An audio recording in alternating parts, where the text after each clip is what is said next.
Hey YouTubers, it's Charlie, and we finally officially learned the Star Wars 7 main cast. J.J. Abrams just released the news. So I'm going to do a full breakdown of that, as well as address what's going on with the story right now, and what they're doing with the expanded universe. They're basically kind of skipping over a lot of that. Now that we know all these awesome new things, and we know that they're actually working on script pages, we can start doing bonus videos going forward. So be sure to leave me suggestions for future topics that you want to talk about inside the Star Wars universe, and I'll try and dedicate like a day during the week just to do Star Wars stuff, especially when Agents of S.H.I.E.L.D. goes away.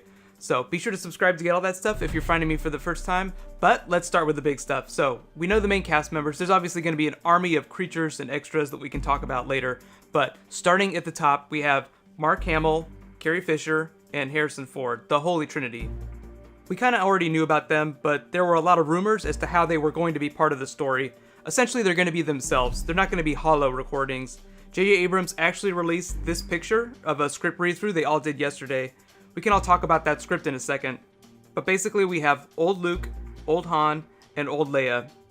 Then there's Peter Mayhew, Anthony Daniels, and Kenny Baker, obviously in their original roles. You know, it's not a party without the originals. So the really big news, though, is the new cast members, the people that are playing new characters inside the universe. We don't know officially who those characters are, but we do know who the actors are. So I'll do a future bonus video about characters.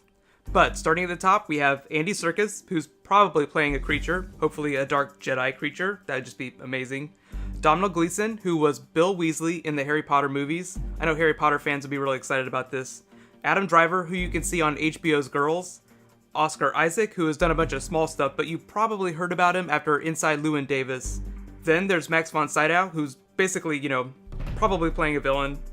John Boyega, who was in Attack of the Block, which was a totally awesome movie that you have to watch. And Daisy Ridley, who's kind of an unknown. I'd be willing to bet good money that those young cast members are all Jedi characters.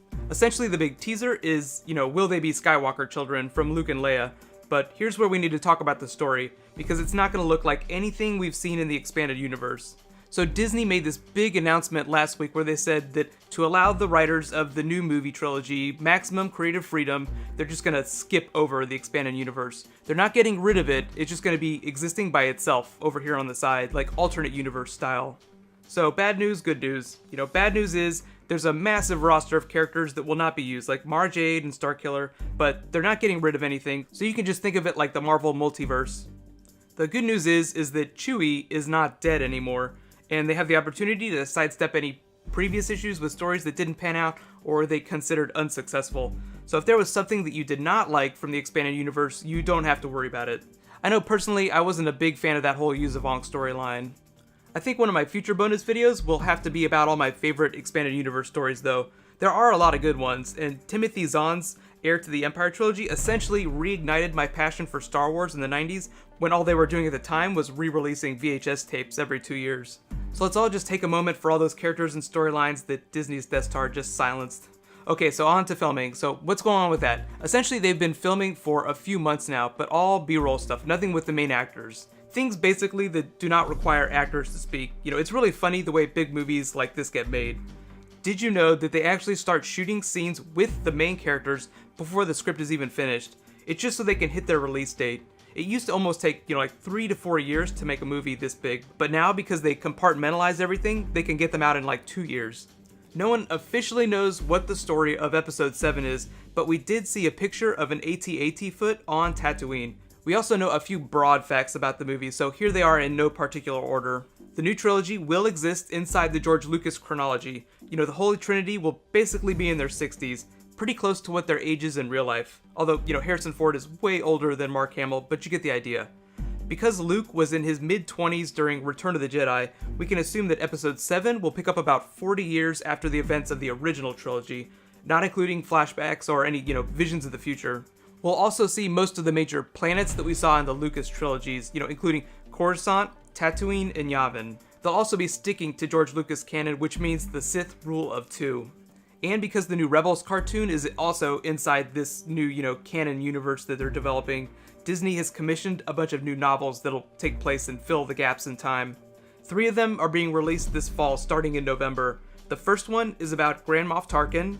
The second is called Droids in Distress, and that's a direct tie-in with the Rebels cartoon. And the third one is also another Rebels cartoon tie-in called The Inquisitor's Trap.